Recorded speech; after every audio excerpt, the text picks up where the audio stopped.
Hello and welcome to the Racing Gambit presented by USAWager.com. We are back here looking at this weekend's racing action from across the world actually, because we're covering Ascot as well. Our focus really until November is going to be focused on the Breeders' Cup. So we'll be looking at the Breeders' Cup Challenge races beginning this week. And obviously I won't be doing it alone. I'm joined by my good friend Ace. Ace, how are you doing? And how much are you looking forward to the Breeders' Cup? Because we're actually going to be there this year. We're going together. Talk about making friends in weird places, but it's going to be great. Super excited. If everyone stays healthy, this could be the greatest collection of horses to ever come to a Breeders' Cup, and that's something to be excited about. But let's get into some challenge races. Yeah, we'll start with the feature race in America this weekend, which is the Haskell at Monmouth Park. Obviously, a Grade 1 over 1.1 miles. It's for a place in the Breeders' Cup Classic, and to be fair, we both kind of brought this up when the market come out that Taiba was favourite. I think it's kind of amended itself a little bit now, but I remember saying to you yesterday, this is kind of a better quality of race than we saw at the Belmont Stakes or the Preakness Stakes. I think this is a really, really good race for 3-year-olds this weekend. I would agree with you wholeheartedly, right? So in the Haskell this weekend, you have Cyberknife, who bounced back after the Kentucky Derby with a nice win. You've got Taiba, who's making their first start since the Derby. And you've got who I think is the best 3-year-old male in Jack Christopher, who wasn't the morning line favorite. And you've also got White Abario, who was a mild 15-1 in the Derby. And you've got some other possible nice horses who've run nice, good races in graded stakes. But the fact that Taiba is the favorite makes absolutely no sense to me. It's the Bob Baffert effect. He's back. Where did you land here? Yeah, I think the Baffert thing, I think that is probably the one thing that you're probably right on there, because obviously Baffert's won nine of these since 2000, and obviously he's back. I saw it pop up that the name of the trainer's changed now from Tignac Team back to Baffert, although who was really having the say before was really up for debate, wasn't it? But I just can't see past Jack Christopher here. Like you say, he is the best 3-year-old in the States for sure, possibly maybe even the world, if you take into account everything. I mean, there are concerns that he's stepping up in distance this weekend, but I mean, you just have to go back and look at his Woody Stevens run where he just smashed up the field over 7 furlongs. And he weren't a bad field. Papa Cap was in there. I mean, he finished 10 lengths behind him, but he was there. But I can't see past Jack Christopher this weekend. And like I was saying to you as well, I thought with the runs he was having in the Woody Stevens and also the other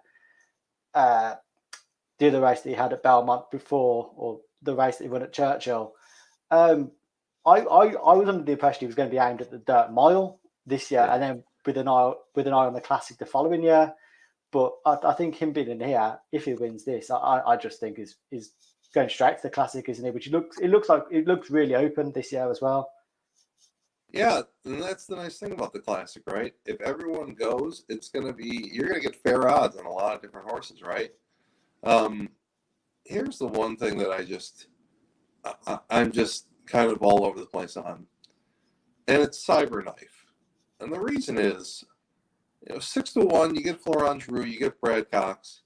They bounced back out of the Derby very well to win the Matt Winn Stakes at Churchill Downs with a pretty good speed figure. Now, if they can get a good trip and Jack Christopher can't get the mile and an eighth, I think they're a square price at 6-1. This Taiba at 7-5, which means you think they're going to go off at 1-1. Their Derby was not good. And listen, I get it, right? The Derby tries to break horses sometimes. But I also find it interesting that they're shipping all the way from Southern California into this spot.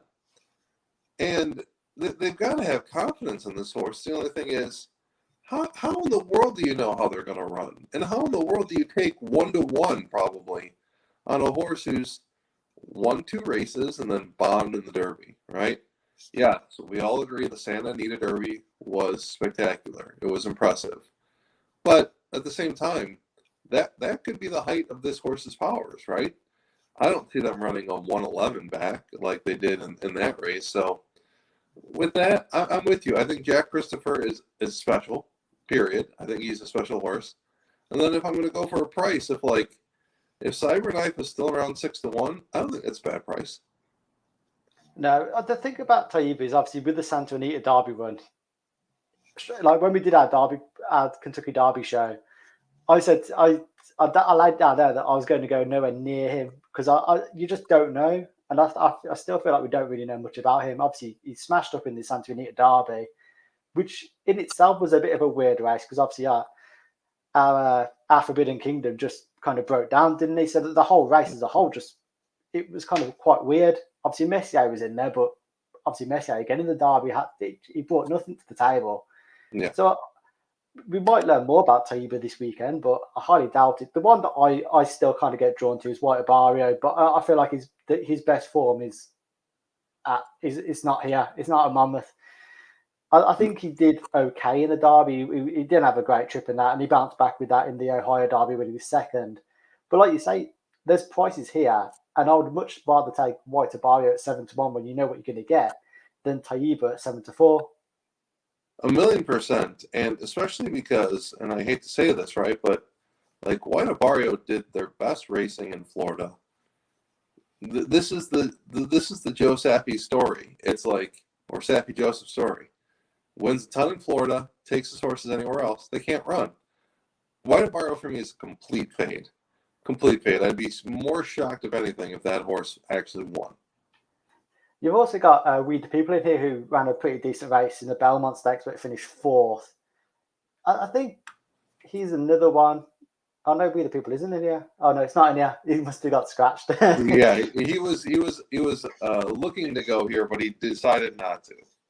Yeah, but yeah, I'd feel like I'd try and take on Tiba any chance here. I'd probably play Jack Christopher. Jack Christopher for me is the special horse here, so I think he wins hands down. But I think you could play any number of them underneath him, and I would probably try and fade Taiba as much as possible. Yeah, I'm right there with you. Let's be right one time. Just one time, let's be right. Yeah, so I'll probably go Jack Christopher. And I'm going to take a chance on White Barrio because I know you're going to go Cyberknife. Yeah, I'm going to go Cyberknife for a second. Yeah, and listen, in my preview articles, I'm just beware of White Barrio. I mean, they lost to frickin' Tawny Port last time out. I mean, that horse just pops up from nowhere, doesn't it, all the time? All the time. And yeah, so unless this race was at Gulfstream, I'm not going to be taking White Barrio. I think it's a bit too late to move it now as well. Yeah, I'm with you. So next up we go to the other challenge race this weekend, which is the King George and Queen Elizabeth Stakes at Ascot. It's a Group 1. It's the biggest. It's a premier middle distance run in the UK, and the winner gets to place the Breeders' Cup Turf. I think like we're going to talk about the Coaching Club American Oaks in a bit. This is again a small, but I think this is a stacked field of really, really good horses. I mean, the lowest rating in here is 117, which is pretty good going. But I was wondering how did you see this one panning out? So it's not a surprise to me that I think it's really a 3-horse race out of the 6 horses. And to me, like I'm not gonna Westover is going to be very short, right? Like 1-1. And I don't follow as much racing as you do overseas, but I'm not prone to know that Colin Keane and Ralph Beckett are a tag team trainer jockey duo when you can get Frankie Dettori at 2-1 or James Doyle at 3 or 4-1. I know Mistriff has some big wins in their career. I know they're more former than recent, but in a short field, I'm going to take the price around 4-1, 3-1 with James Doyle on board. I think he's one of the top 5 jockeys over there for sure. And what I don't understand, and maybe you can explain to me, what happened to Ryan Moore and Aidan O'Brien? It's quite a weird thing. I know Ryan Moore has got a ride in here, which we'll touch on Broome in a minute. The one thing that I thought was quite strange when I was looking at this is there was no Godolphin runners in here. which I thought was really weird. Yeah. I don't know whether they just don't have the 3-year-olds this year, because obviously last year was won by Adyar, and then Adyar kind of fell off a cliff because we hadn't seen him since.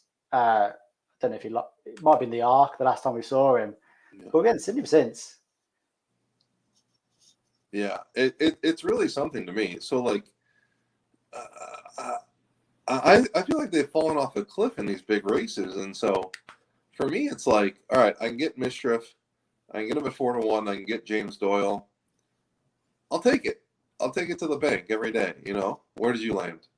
Yeah, so straight away I was kind of off put by the 3-year-olds in here, the top two in the betting.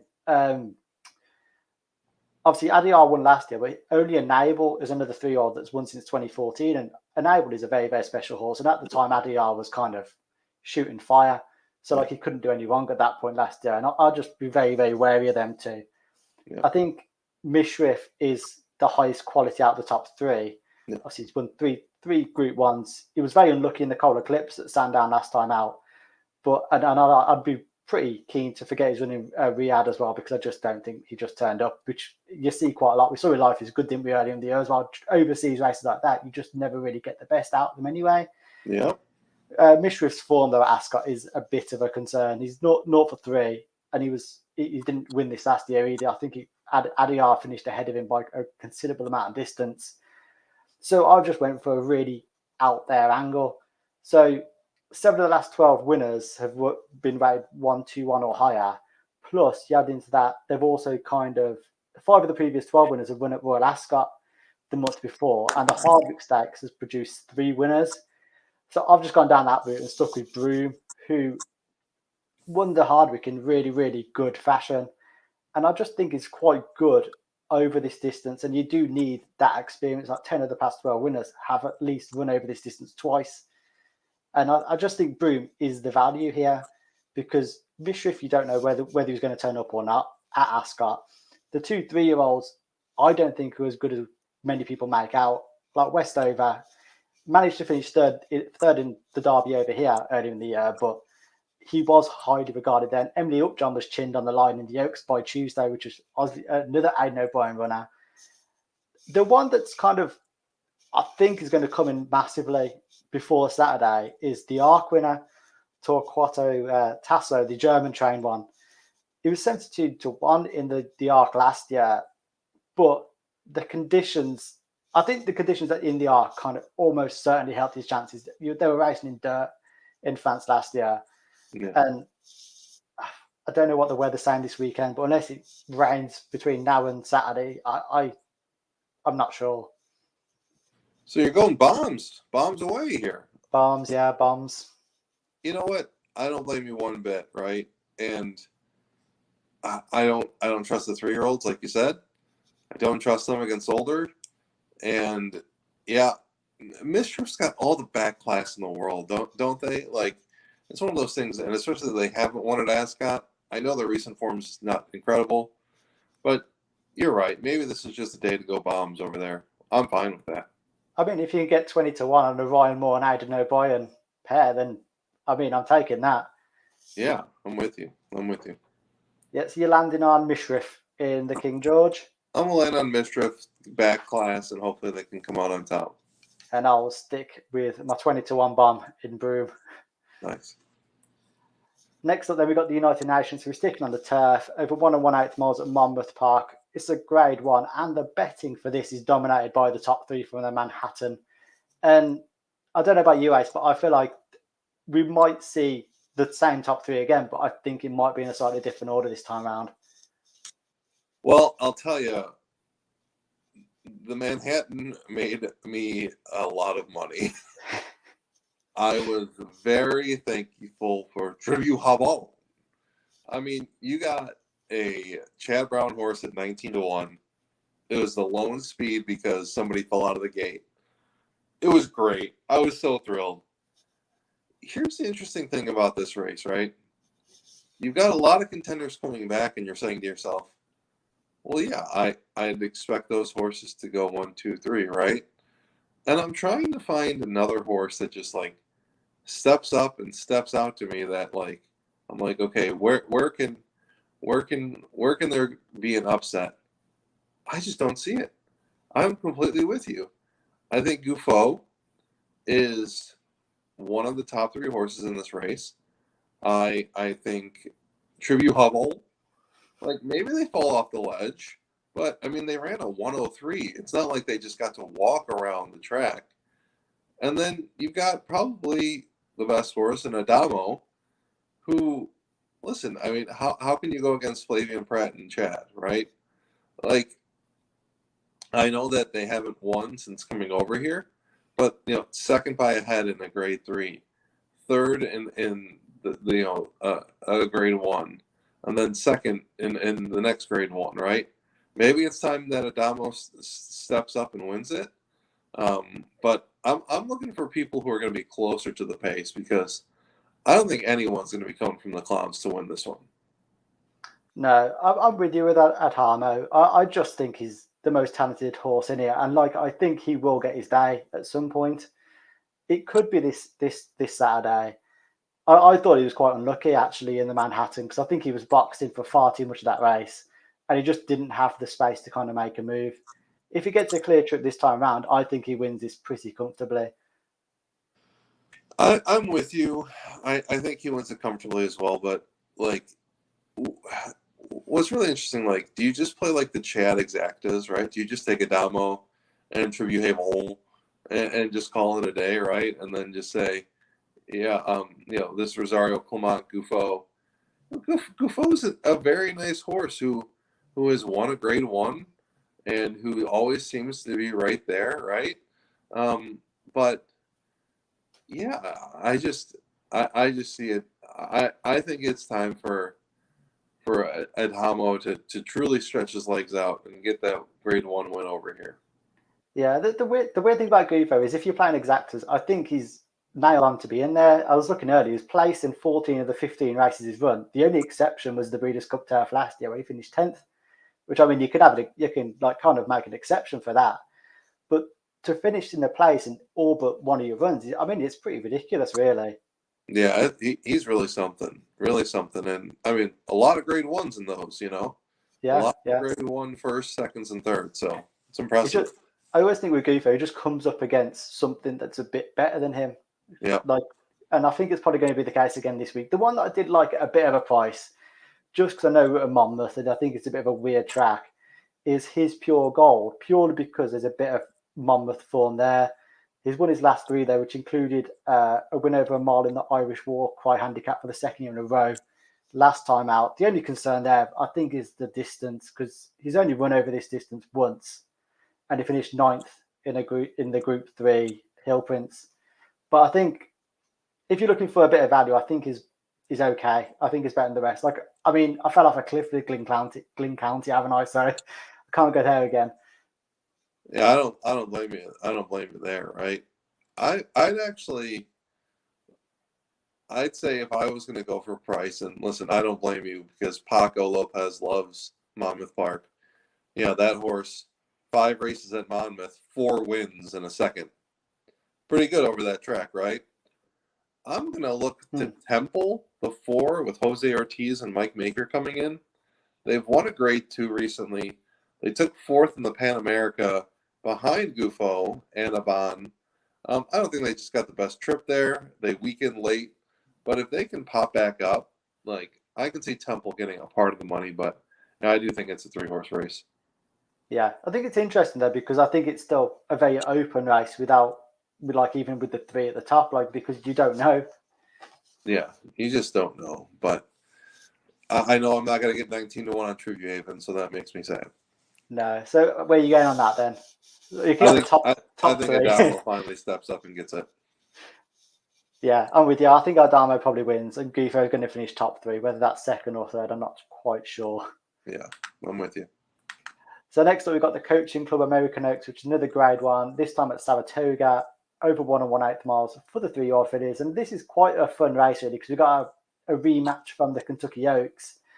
But as we learned last year, shocks in this race, they do come. Malathaat got turned over by Maracuja, which I know hurt both of us because the Queen got turned over. But are Secret Oath and Nest just far better than anything else in this race, as the betting does suggest? 1,000,000%. So Secret Oath, man, I can't believe. I'm so happy for you that you had her in the Oaks. I'm just so happy for you. Like, I thought that the racing against the boys would break her. But then she comes back and races against the boys and the Preakness. And, I mean, can you blame her for taking fourth against early voting, Epicenter, and Creative Minister? Because I can't really, like, and she even put up a pretty good number. But then Nest comes out of nowhere and takes second in the Belmont Stakes against the boys, right? You're sitting there going, all right, we got two fillies that can really push the pace here against the boys, right? I listen, I'm really hoping that Secret Oath can get it done here. But at the same time, I might be looking for just a price in this race because, yet again, 5 horses, short field, right? Who's the up-and-comer? I saw Butterbean. I watched Butterbean win the Iowa Oaks. She looked like she was shot out of a cannon going into the far turn. This other horse, Society, very lightly raced. 3 races, 3 wins, stepping up each time with Steve Asmussen and Tyler Gaffleone. I might be fading both Nest and Secret Oath here. I think I'll probably take the 2 up-and-comers, Butterbean and Society, put some money on them and hope an upset happens here with 5 horses. Who do you like? Yeah, I do hear you. But I think, unlike last year where Malatak got turned over, I think instead of having just one superstar, we've got 2 superstars in here. So it's unlikely both of them are going to lose. I think Secret Oath, this is her trip. I think Nest is probably better. I think she's better over different distances, and I think she's probably more durable. But I think Secret Oath over this trip, I just prefer her. Obviously, in the Kentucky Oaks, she was just different level. And then the Preakness one, I don't know if the Preakness one just come a bit too soon for her. Maybe if she would have gone to the Belmont, it might have been different. I don't know. We will never know. But I was kind of, the Nest run in the Belmont was very, very eye-catching. But I'm sticking, I think, with Secret Oath. And Nest is probably going to finish second behind her. But like to your point, I probably will have a plan of a bit of a bigger price as well. And I probably would land on Butterbean. I just think she is the improver. Her speed figures are going up and up with every run. She posted a 96 in the Iowa Oaks. And I think she's just getting better with every start. She might be one to keep an eye on for the Group 1s, Grade 1s later in the year, because I think she might just come up short here. Yeah, the more I think about it, the more I think just eye-catching, right? Like, I think, and listen, I hate Julian Leparoux. Hate him. But, like, I'm looking at a price at 8-1 in a race that I watched and was all like, oh my gosh. Now, maybe they didn't beat anybody, and that's understandable, right? But, and maybe, you're right, maybe Nest and Secret Oath are just hands down way better. But, that's why we run the races. And I always say, the smaller the field, the more weird things get for sure. If there was 9 horses in this field, I'd be all like, Secret Oath, Nest, exact box. But there's not, right? So, pace makes the race, and we'll see how fast Society goes out, because I think Society's going to the lead. They could just run all the way around. Who knows, right? Like, just is what it is. I think there is something behind that, though. I think visually, if you see something impresses you, then I think you're well worth sticking with that, because sometimes that's better than any figure you can find. Yeah, I'm with you. But yeah, I'm just going to be sticking with Secret Oath. I'm going to stick with a girl and just see how it goes. But I don't. I'll probably have to play Butterbean behind me, because I just, there's not much value in the betting in this. You can't just lump on Secret Oath, I don't think, because I still think there's a danger there with Nest knocking about. I think I'm going to go Butterbean and Society. I'm going to play both to win. I'm going to take the lone speed in the race, and then I'm going to take Butterbean to close, and Nest and Secret Oath to take third. I know, I'm crazy. Well, crazy things happen, don't they? That's true. Yeah, so that just about rounds us off then for this week. It's been good being back, Ace. It's been great being back, and I'm, there's a bet at Saratoga in the New York tracks. It's called the Grand Slam. Okay, and I've been snake bitten so much lately on it, and I'm so thankful that this coaching club is not a part of the Grand Slam, because I want a price and I want to hit it. And boy, golly, man, I've been getting just buried lately by noses and necks in the final leg. So I'm glad it's not a part of it for sure. Well, might be better luck this weekend, I think. But we could hope. For sure, for sure. What great racing. It's summer. At the Spa. It doesn't get any better. It's a great weekend of racing. And before you know it, we'll be round at the Breeders' Cup. We'll be over in Keeneland. Beautiful, beautiful Keeneland. It's going to be great. It's going to be great. Well, that rounds us off for this week anyway, but we'll be back next weekend previewing some of the racing action then. Thanks for joining us. Until next week. See you later. Like and subscribe.